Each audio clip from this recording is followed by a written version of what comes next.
台湾是高龄社会，这人口老化也互欠工的问题变甲愈来愈严重。农业部来争取开放农业移工，目前的名额是12000人，这当中有8000多人会去斗做事，这个名额按算到今年底就会用甲大底啊。所以农业部部长陈俊贵就表示讲，已经有甲劳动部来加讨8000的名额。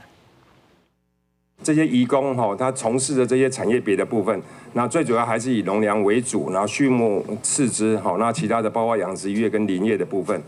跟劳动部争取的是大概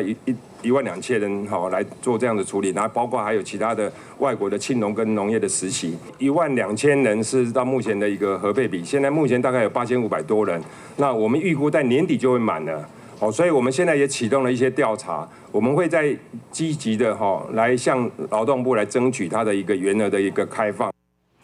农业部长表示，目前国内是有请8000多个农业移工，因为这个名额是干那12000个尔，所以今年底可能就用到大底，有计佫需要8000个人才会当把这个人力甲补起来。即马已经有甲劳动部加讨8000个名额，也就是讲拢总会有2万个农业移工。这移工是由农会、渔会，也佫有农林渔牧合作社来做伙派工，政府是跨区来协调，或者移工会当 逐日拢有石头通去做。